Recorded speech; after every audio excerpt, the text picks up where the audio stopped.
Baik,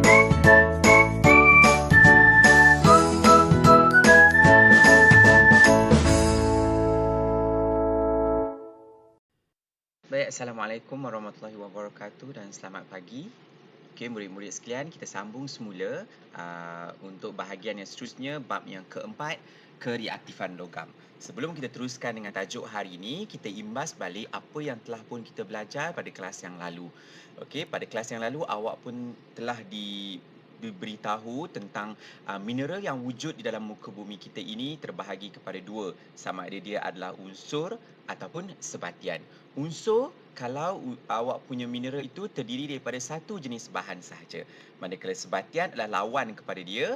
Okey, unsur satu jenis bahan, sebatian pelbagai jenis unsur ataupun bahan yang ada dekat dalam tu. Okey, kemudian kita juga dah belajar berkenaan dengan unsur-unsur yang terdapat di dalam sebatian. Sekiranya sesuatu mineral awak itu namanya mempunyai perkataan oksida, ini bermakna mineral awak itu telah pun bergabung ataupun mengandungi oksigen. Kalau karbonat, dia bergabung dengan karbon dan juga oksigen. Kalau sulfida, dia mengandungi sulfur. Kalau silikat, dia mengandungi silikon dan juga oksigen. Kita juga telah belajar dari segi persamaan perkataan. Okey, persamaan perkataan yang mungkin awak akan jumpa di dalam soalan ataupun dalam buku rujukan. Okey, contohnya magnesium campur oksigen, awak akan dapat magnesium oksida. Okey, kenapa dapat oksida dekat sini? Sebab kita kata sesuatu yang mengandungi oksigen, nama dia dekat hujung mesti ada perkataan oksida. Contoh yang kedua, plumbum campur karbon campur oksigen. Okey, so plumbum is plumbum. Karbon campur oksigen adalah ini. Okey, sesuatu yang mengandungi karbon dan oksigen, nama dia akan jadi karbonat. So, awak cantum sahaja, dia akan jadi plumbum karbonat. Alright, selesai sudah bahagian yang pertama untuk bab yang keempat. Jadi hari ini kita masuk subtopik yang kedua bagi bab yang keempat, iaitu 4.2 siri kereaktifan logam. Okey, apa maksud perkataan ini? Siri ini bermaksud susunan. Macam drama bersiri.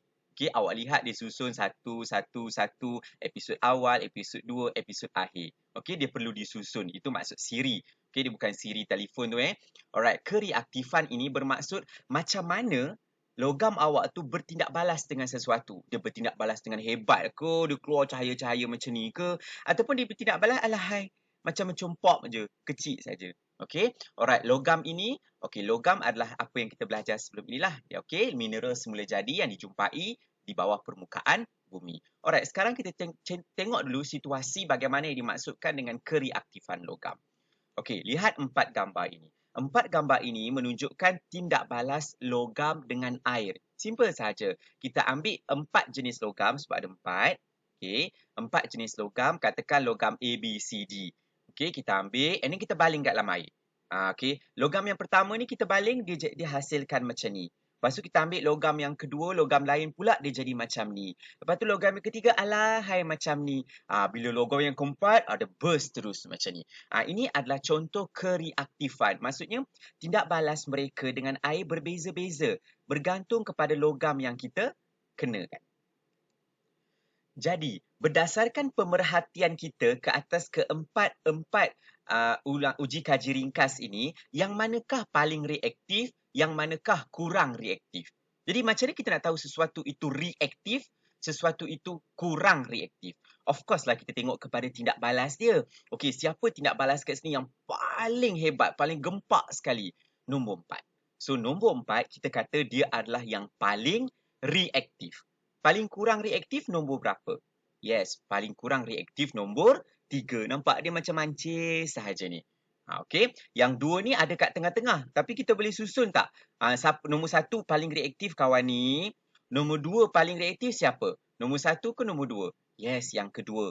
Okey, kalau kita bandingkan yang ni hebat lagi daripada yang ni. So, di sini awak dah boleh susun siri kereaktifan logam bagi 4 jenis logam ini berdasarkan tindak balas logam ini dengan air. Jadi, bila awak susun, awak akan susun begini. Nombor 4 yang paling hebat, nombor 2 yang hebat sikit, nombor 1 kurang hebat, nombor 3 yang sangat tak hebat langsung. So, awak telah pun susun awak dah buat satu susunan, okey, 4, 2, 1, 3. Awak susun berdasarkan kereaktifan tindak balas logam ini dengan air. So, saya buat anak panah ke bawah ini. Anak panah ke bawah ini membawa maksud apa? Maksudnya, kereaktifan semakin ke bawah, semakin berkurangan. Ialah sebab yang 4 paling hebat, nombor 3 paling kesian sekali. So, kita buat anak panah ini ke bawah untuk menunjukkan yang kereaktifan logam ini dengan air makin lama makin kurang, makin kurang, makin kurang. Ini contoh siri kereaktifan logam. Awak buat sendiri berdasarkan pemerhatian awak. Okay, so sekarang awak faham apa maksud siri kereaktifan logam. Baik murid-murid sekalian, bagi subtopik ini, siri kereaktifan logam akan mengandungi banyak logam. Okey, ada logam berapa banyak dekat sini? Okey, ada 1, 2, 3, 1, 2, 3, 4. Ada 12 logam yang kita kena susun dalam siri kereaktifan logam. Kalau tadi saya bagi contoh dekat awak cuma ada 4 saja kita susun. Okey, sekarang kita kena buat siri kereaktifan logam dengan menyusun 12 logam dan menjadikan dia siri kereaktifan logam. Ada pelbagai logam dekat sini. Cuprum, argentum, magnesium, zinc, aluminium, ferrum, kalium, aurum, stannum, kalsium dan juga natrium. Okey, tapi ada beberapa fakta sebelum kita susun, kita tengok beberapa fakta tentang siri kereaktifan logam. Okey, daripada siri kereaktifan logam ini, kita tahu yang logam adalah berbeza. Of course lah berbeza, nama pun berbeza. Betul tak? Kan? Okey, jadi bila logam tu berbeza, maka salah eja tadi. Kadar kereaktifan logam pun berbeza. Awak takkan jumpa cuprum dengan stannum ni bila awak susun duduk sebelah menyebelah. Dia takkan. Okey, dia mesti akan terpisah kerana mereka adalah logam yang berbeza, maka siri kereaktifan logam mereka pun akan berbeza. Jadi macam mana kita nak susun mereka ni? Senang je, okey? Kereaktifan logam, 12 logam ni, kita boleh ukur ataupun awak boleh buat eksperimen, awak dapat hasil dia, dan awak boleh susun lah. Okey, kita boleh ukur melalui tindak balas logam dengan oksigen, logam dengan air, logam dengan asid. Okey, maksudnya macam mana? Maksudnya kita ambil contoh, kita ambil contoh cuprum. Okey, tindak balas cuprum dengan oksigen. Kita ambil cuprum, kita tindak balaskan dia dengan oksigen. Oksigen apa ni? Oksigen udara yang ada dekat sekeliling kita ni. Tapi tak bolehlah kita biar macam tu saja.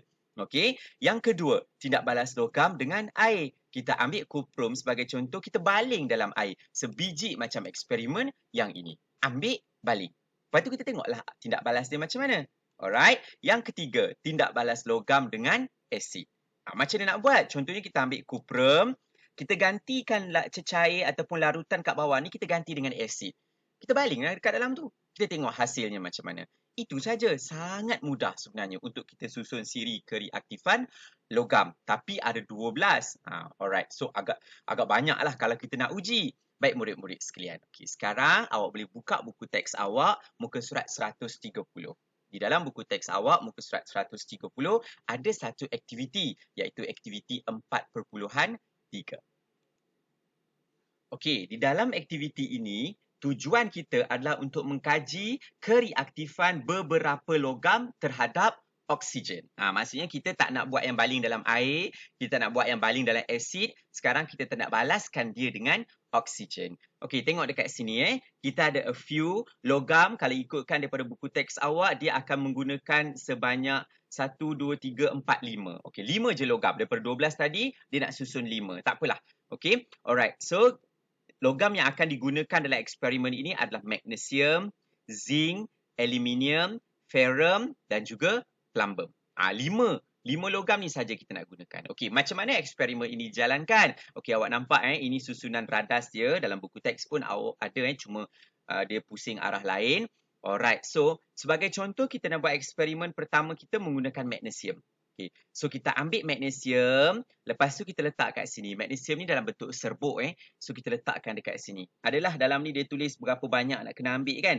Okey, kita masukkan dekat sini dalam tabung tabung uji awak ni. Alright, kita masukkan dekat sini. Alright, bila kita dah masukkan dekat sini, sebelum kita letak magnesium awak dalam tabung didih awak ni, kita kena masukkan dulu kalium manganate serbuk. Okay, kalium manganate ni kalau awak nak tahu, dia adalah satu serbuk macam serbuk besi dan berwarna purple, ungu. Okay, Apakah tujuan kalium manganat? Tujuan kalium manganat adalah untuk membebaskan oksigen. Kalium manganat ni bila kita panaskan, dia akan bebaskan oksigen. Okey, jadi oksigen inilah kita akan gunakan untuk tindak balaskan dengan logam kita. Okey, oksigen yang ada kat udara kita ni tak cukup. Jadi kita kena ada oksigen lain. So kita ambil oksigen daripada kalium manganat 7. Okey, antara kalium manganat dengan serbuk logam awak tadi tu, magnesium tadi tu, kita akan pisahkan dengan wool kaca. Okey, wool kaca ni dia macam kapas. Okey, tapi diperbuat daripada kaca serbuk. Okey, kalau awak ambil, awak gesek-gesek kat tangan, tangan awak boleh rasa pedih macam luka sebab dia adalah serbuk kaca yang dihancurkan dan dihasilkan seperti kapas. Okey, wool kaca. Kita letak kat sini. Okey, kenapa letak wool kaca ni? Kerana kita nak mengelakkan kalium manganat daripada bercampur dengan serbuk logam awak ni. Sebagai contoh, kita pakai magnesium kan. Jadi kita nak elakkan kalium manganat daripada bercampur dengan magnesium. Kerana sekiranya mereka bercampur, kemungkinan besar ia akan menghasilkan letupan. Jadi akan pecahlah awak punya tabung didin ni. Jadi eksperimen tak dapatlah kita nak tengok hasilnya. That's why kita akan pisahkan. So, kita akan masukkan kalium manganat 7 dulu. Lepas tu kita letak wool kaca. Lepas tu kita masukkan awak punya serbuk logam. Dalam kes yang pertama, kita cuba dengan magnesium. Okay, so bila dah siap susun eksperimen awak macam ni, kita akan panaskan. Kita panaskan ni dulu, Kita panaskan ni bagi dia panas dan bersedia untuk menerima tindak balas. Okey, once kita dah nampak macam merah-merah sikit, kita pindah pergi sini. Okey, kita pindah pergi sini, kita panaskan ni, dia akan bergerak-gerak macam melebur sikit. Itu tandanya dia dah membebaskan oksigen. Jadi oksigen ni, walaupun ada wool kaca tapi dia macam kapas, dia still boleh lalu dekat ruang-ruang kecil di antara wool kaca. Jadi oksigen tu akan lalu dan dia sampai dekat sini, dia akan bertindak balas dengan awak punya magnesium. Dia akan terbakar. Jadi kita tengok pembakaran itulah. Kalau hebat, maksudnya magnesium itu reaktif. Kalau terbakar dia macam segan tak segan, nak tak nak je, itu maksudnya dia kurang reaktif. Okey, kalau ikut daripada buku teks awak muka surat 131, dia ada bagi jadual ini. Okey, so kita dah buat eksperimen tadi magnesium kan? So kita tanda, dia kategori yang mana? Amat cepat dan terang ke, cepat dan terang ke, api dia perlahan je ke, merah membara terang ke ataupun membara malap. So kita tick saja dekat sini. Then awak ulang balik eksperimen tu dengan menggunakan logam lain. Awak guna zinc, awak guna aluminium, awak guna ferrum, awak guna plumbum. Lepas tu setiap kali dapat eksperimen, awak tanda. Tengok kat mana awak punya hasil. Baik murid sekalian, apabila eksperimen telah dilakukan, okey, sayang sekali awak tak dapat buat eksperimen ni okey, kekangan kita sekarang, tapi berdasarkan dapatan eksperimen, sepatutnya hasilnya begini. Tempat yang saya tanda tik ni maksudnya itulah hasilnya, okey. Magnesium, bila kita buat eksperimen tu, dia menghasilkan api dan cahaya yang amat cepat sekejap je. Panas, pam, terus menyala. Okey, lepas tu, okey, lepas tu bila kita ulang eksperimen itu dengan aluminium, okey, aluminium pula menghasilkan cahaya yang cepat dan terang.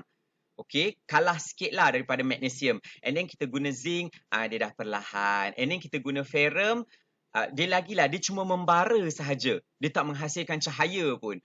Bila awak guna plumbum, alahai, dia macam bara-bara api kita masak sate je. Okey, so ini adalah hasil eksperimen awak.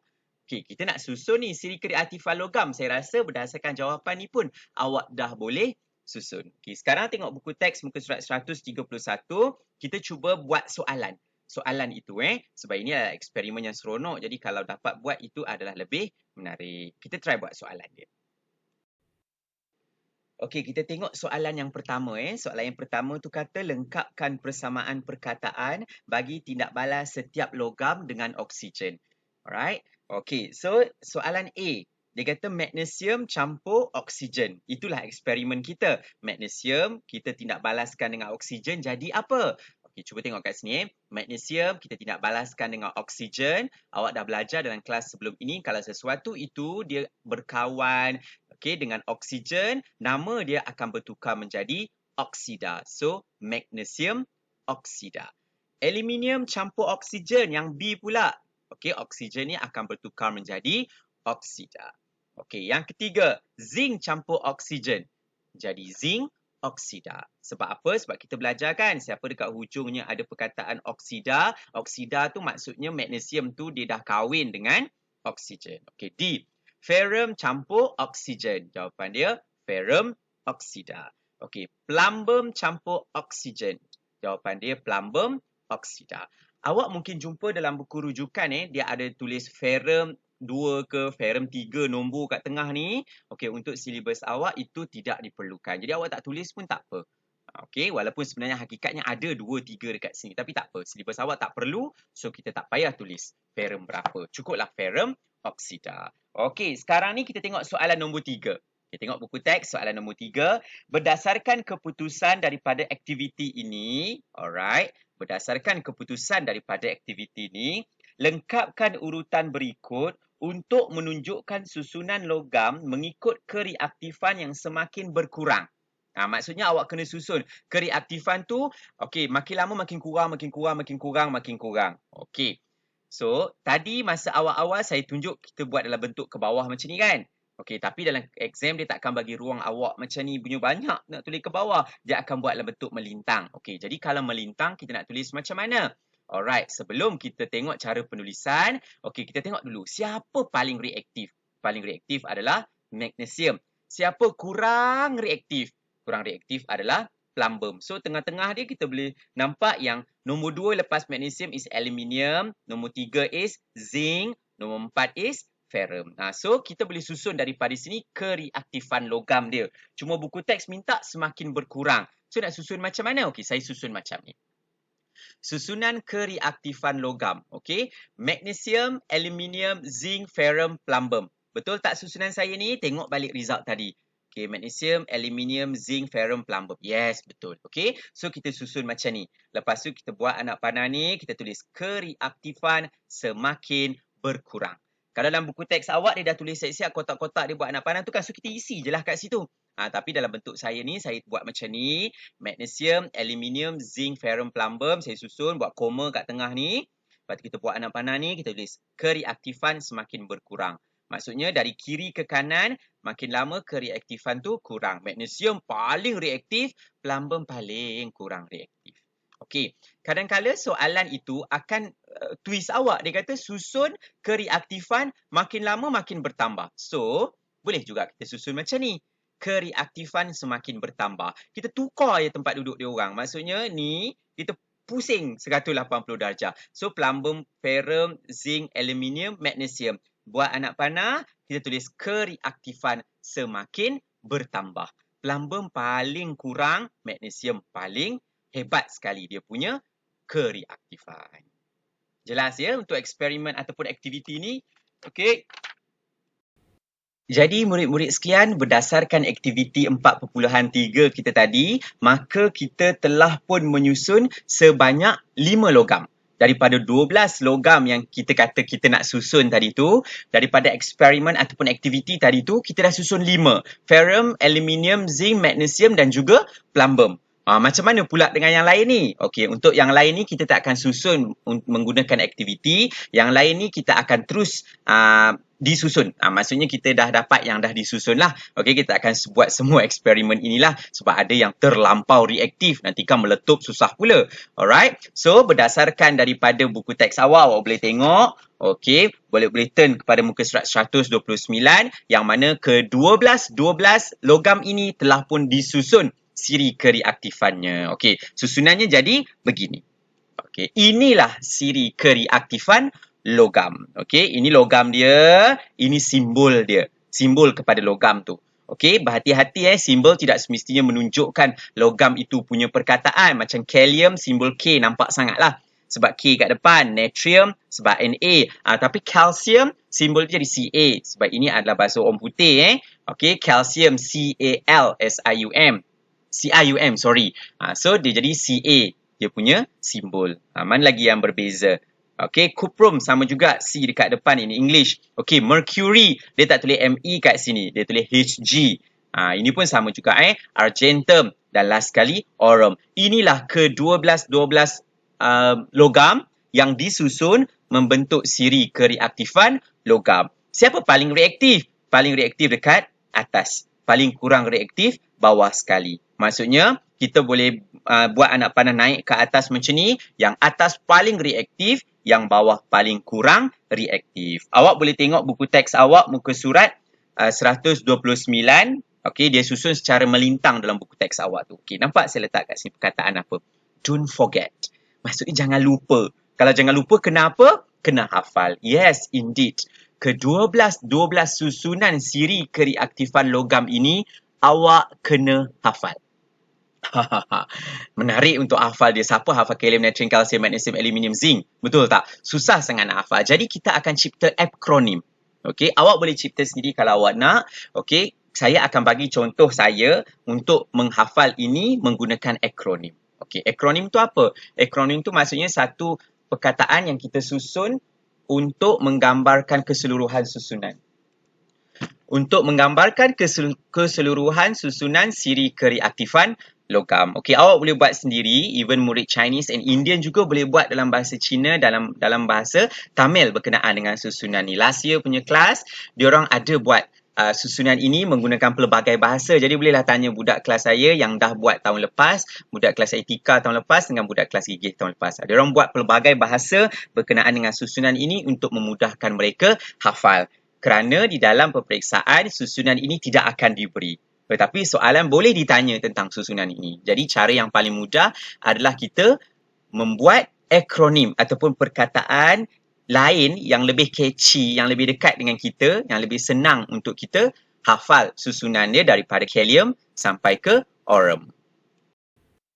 Okey, ini adalah akronim yang saya guna untuk saya menghafal siri kereaktifan logam ini. Okey, ayat dia, kalau nak kahwin mesti ada zakat fitrah supaya perkahwinan cukup hingga akhirnya. Ouch! Okey, so kalau awak rasa dia okey, awak nak guna, nak hafal, silakanlah. Okey, kalau ni maksudnya K, kita ambil K kat depan ni. Kalau maksudnya kalium, nak natrium, K, kalsium, mesti magnesium. Okey, ada ni, kita ambil A kat depan ni lah, maksudnya aluminium, zakat, Z, zinc. Okey, fitrah, F, ferrum, S, stannum, P, plumbum. Okey, yang kat sini saya nak ambil lagi satu K, tak boleh sebab kita dah guna banyak K kat sini, nanti awak confuse. So, saya ambil Cu, Cu. Okey, Cu ini sebenarnya adalah simbol kepada cuprum. Okey, hingga is simbol Hg ni, hingga. Okey, tapi dia membawa maksud mercury. Okey, saya nak ambil Me, tak boleh sebab nanti confuse dengan magnesium ni pula, M. Okey, akhirnya, okey, argentum. Okey, ouch. Kenapa saya letak ouch? Sebab saya nak perkataan AU. AU. Sebab kalau tak A saja macam akhirnya ke, okey, amat ke apa ke, nanti kita confuse dengan argentum. So that's why saya hasilkan bentuknya sebegini. Awak boleh cipta yang awak punya sendiri, yang lebih catchy, yang lebih senang awak ingat. Ada yang menciptanya dengan menggunakan perkataan yang sedikit lucah. Itu terserahlah pada awak. Awak jangan pergi sebut depan orang pula. Janji awak berjaya menghasilkan sesuatu yang awak mudah ingat. Tapi nanti dulu. Jangan hafal lagi. Sebab ni tak cukup lagi. Alright. Kenapa saya kata tak cukup lagi? Sebab siri kereaktifan logam yang lengkap sebenarnya mengandungi lagi 2 unsur bukan logam. Okey.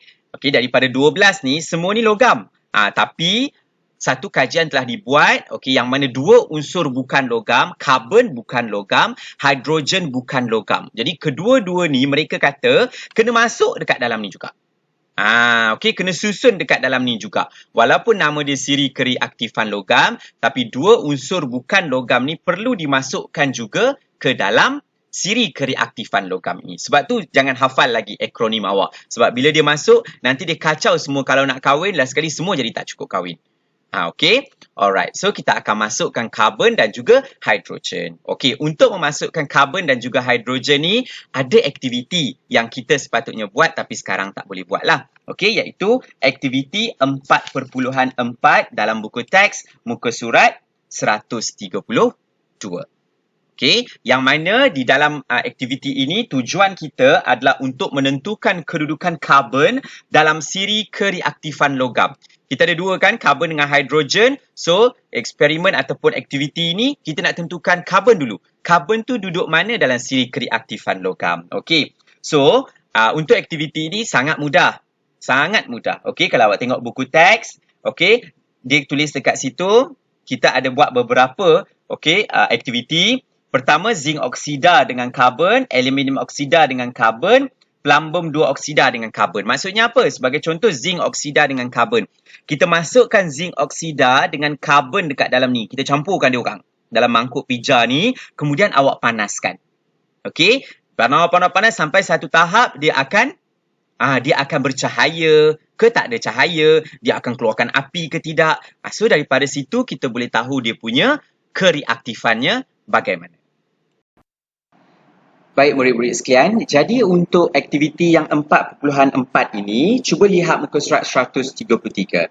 Okey, setelah kita campurkan oksida logam kita dengan karbon, and then kita panaskan, kita nak tengok dia punya pemerhatian. Maksudnya bagaimana perkara itu bertindak balas. Okey, so kita isi dekat sinilah pemerhatian kita apa. Lepas tu kita tukar pula. Kita letak aluminium oksida, kita campurkan dengan karbon, kita gaul-gaul-gaul, kita panaskan, apa jadi? And then kita ulang lagi sekali, kali ketiga dengan plumbum 2 oksida, campur dengan karbon, and then kita panaskan, kita tengok apa jadi. Okey, daripada pemerhatian ini, awak dapat menyusun kereaktifannya. Kita tengoklah siapa lebih aktif daripada siapa. Tapi sekarang ni, kalau eksperimen aktiviti yang tadi, kalau aktiviti yang asal ni, kita bandingkan antara dia dengan dia, aluminium dengan zinc, zinc dengan kawan ni, ferrum dengan ini. Tapi untuk yang ini, kita takkan membanding antara satu sama lain. Sebab tujuan kita adalah nak kaji kedudukan karbon. Jadi kita bandingkan zinc dengan karbon, aluminium dengan karbon, plumbum dengan karbon. Okey, so once kita dah dapat siap semua, kita akan dapati hasilnya adalah sebegini. Okey. Apabila awak letakkan zinc oksida dan karbon sekali kita campur dan bakarkan, pemerhatian yang kita akan peroleh, campuran itu akan berbara. Tahu tak berbara? Berbara tu maksudnya macam bara api, arang-arang yang kita guna untuk bakar ikan ke bakar sate tu kan dia ada merah-merah, kita tiup merah tu terang. Okey. So, dia berbara dengan malap. Maksudnya ni macam segan-segan tak segan. Okey. Lepas tu bila dah habis berbara tu padam, pepejal yang tinggal adalah pepejal warna kelabu. Okey. Kemudian, bila kita buat ulang kali kedua, kita pakai aluminium oksida pula, tak ada perubahan. Awak panas kalau daripada mula sampai panas lama-lama, apa pun tak ada. Berbara pun tak ada, malap apa pun tak ada. So, kita tulis tiada perubahan. Yang ketiga, kita gantikan pula dengan plumbum 2 oksida dan karbon. Okey, plumbum 2 oksida dan karbon tu kita letak dekat dalam ni, and then kita panaskan. Panas, sampai di hujungnya kita akan dapati campuran berbara dengan terang. Dia tak meletup, dia berbara macam merah-merah, nak jadi api tak api. Okey, tapi bara tu kali ni dia terang. Kalau zinc tadi dia malap, zinc oksida malap, kalau plumbum 2 oksida dia warna terang. Dan hujung sekali pepejal yang berwarna kelabu terbentuk. Okey, jadi berdasarkan tiga benda ni, kita dapat tahu siapa paling reaktif, siapa yang kurang reaktif. Okey, kita tahu yang ini hasilnya sangat reaktif. Yang ini nombor 2. Yang ini kita boleh cakap kurang reaktif lah. Tapi siapa kurang reaktif daripada siapa? Okey, sekarang ni kita tengok yang bawah lah. Sebab ni awak cakap tindak balas yang paling reaktif kan? Okey, so kalau kita dapat macam ni, kalau campuran berbara dengan terang, itu bermakna karbon lebih reaktif daripada plumbum. Apabila plumbum 2 oksida campur dengan karbon, dia menghasilkan cahaya bara warna terang, itu menunjukkan yang karbon ini, adalah lebih reaktif daripada plumbum. Macam yang ini pula, yang zinc ini pula, ada tak bara? Ada, cuma dia malap. Maksudnya ada tindak balas. Betul tak? Kalau ada tindak balas, maksudnya karbon lebih reaktif daripada zinc. Yang ketiga pula, tak ada apa-apa tindak balas. Tiada perubahan langsung. Kalau tak ada perubahan langsung, maksudnya karbon tu kurang reaktif daripada aluminium. Jadi awak boleh ulang bagi eksperimen ni dengan logam-logam oksida yang lain. Ferrum oksida, macam-macam lagi. Alright, kalsium dioksida awak boleh ulang. Awak tengok hasilnya. Kalau ada tindak balas, maksudnya karbon tu lagi reaktif daripada logam tu. Tapi kalau tak ada tindak balas, maksudnya karbon tu kurang reaktif daripada logam tu. So, daripada hasil dapatan ini, kita boleh susun. Okey, kita boleh susun siapa ke atas, siapa bawah sekali. So dalam kes macam ni, aluminium mesti kat bawah karbon.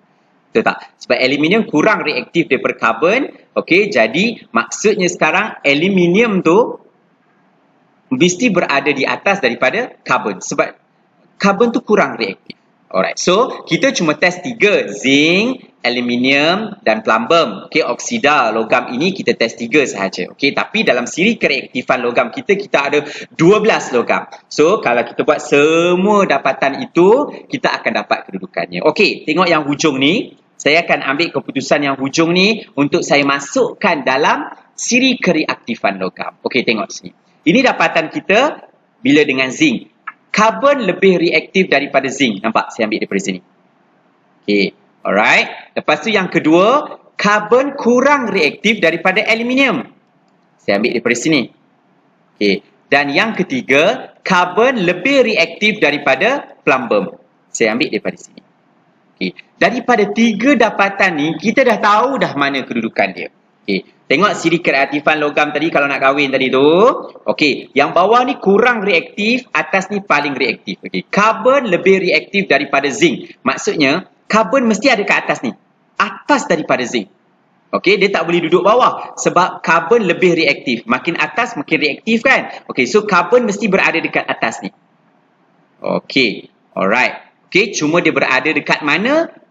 Adakah atas daripada aluminium? Atas daripada magnesium? Kok atas sekali? Kita tengok hasil kita yang nombor 2. Hasil kita yang nombor 2 kata karbon ni kurang reaktif daripada aluminium. Okay, so makin ke bawah makin kurang reaktif. Jadi kalau karbon kurang reaktif daripada aluminium, karbon duduk atas ke duduk bawah? Karbon duduk dekat bawah sebab dia kurang reaktif. So menggunakan 2 dapatan ini saja awak dah tahu di mana kedudukan karbon. Karbon lebih reaktif daripada zinc, maksudnya di atas daripada zinc. Karbon kurang reaktif daripada aluminium, maksudnya di bawah daripada aluminium. Maksudnya dia duduk kat sini. Okey. So kalau kita nak susun balik siri kereaktifan logam kita ni dengan memasukkan unsur bukan logam iaitu karbon, kita akan dapat jawapan dia begini.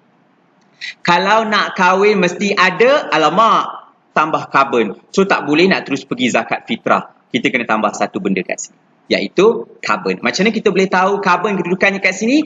Aktiviti 4.4 yang kita buat tadi tu. So, settle. Kita dah tahu dah sekarang kedudukan karbon. Now, macam mana pula dengan kedudukan hidrogen? Satu lagi unsur bukan logam yang kita kena bawa masuk dekat sini. Tapi tak boleh letak sesuka hati kita. Alright. Untuk hidrogen ni, minta awak refer buku teks muka surat 134. Okey, dia tak minta kita untuk buat aktiviti ini kerana aktiviti ini mudah menghasilkan letupan. Dia agak bahaya Okey, jadi kesimpulannya kita akan buat oksida logam kita tu. Awak ambil saja apa-apa logam yang awak nak bandingkan. Okey, kita letak logam kita tu dekat sini.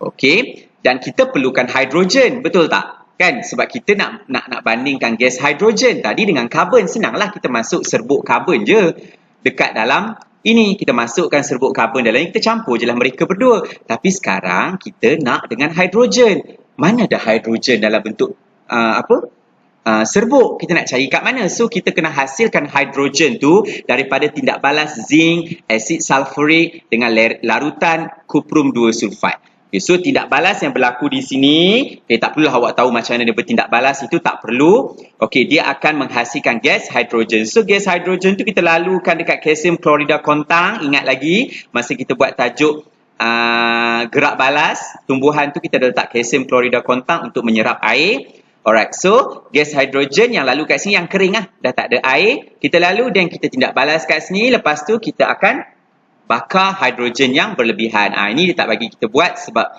dia mudah menghasilkan letupan.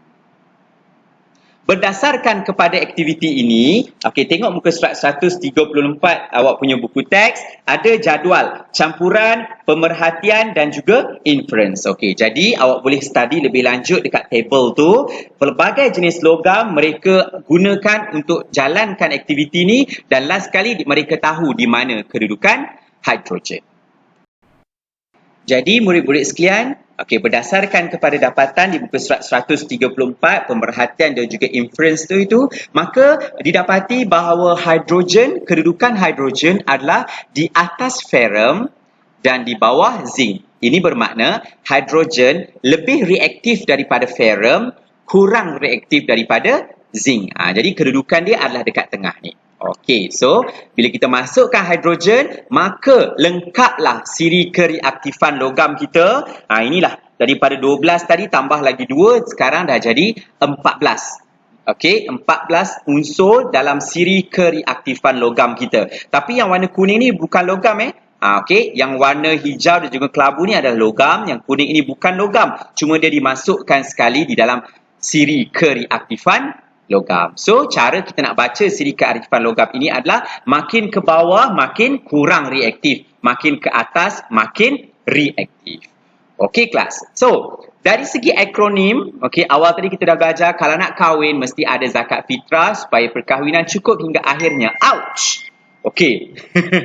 So, nak hafal yang ni macam dah cantik dah. Tapi sekarang ni dah tambah lagi 2 benda, betul tak? Sekarang ni awak dah tambah karbon kat sini, awak dah tambah hidrogen kat sini. So, kalau nak kahwin mesti ada zakat fitrah supaya perkahwinan cukup hingga akhirnya. Ouch. Macam mana tu? So sekarang ni awak jangan hafal yang ini, kita kena hafal yang baru. Kita kena masukkan sesuatu. Kalau nak kahwin mesti ada something. Lepas tu zakat something. Okey. Awak boleh reka sendiri. Awak punya, tak kisah. Saya rasa bila awak reka sendiri, awak lebih mudah nak ingat. Okey, apatah lagi kalau awak lebih suka nak hafal sesuatu, mungkin dalam bahasa Cina atau dalam bahasa Tamil, go ahead. You cubalah hasilkan perkataan berdasarkan you punya pemahaman yang lebih mudah. Okay, so ada juga in English. You try to Google. Ada yang buat in English. Saya macam susah sikit nak hafal yang English tu. Saya buat saya punya lah. Apa yang saya buat ni kan sejak daripada saya sekolah dulu. Saya hafal pakai yang ini. Alright, so saya buat macam ni. Kalau setuju, pakailah. Kalau tak nak, tak apa. Kalau nak kahwin, mesti ada cinta. Okay, cinta. Kenapa saya tak buat K untuk carbon? Sebab dah ada K kat atas ni. Kahwin. Kahwin kan kalsium. Okay, takut awak confuse antara kahwin kalsium, kahwin karbon. So, saya ambil C hujung ni. Okay, mesti ada cinta, karbon. Zakat, harta. Okay, mesti ada harta. H, hidrogen. Fitrah, supaya perkahwinan cukup hingga akhirnya. Ouch! Okay, so you can use this one kalau you nak. Tapi kalau you nak cipta sendiri, silakanlah. Once again, I bagi tahu, in exam dia takkan bagi benda ni. Tapi soalan akan tanya.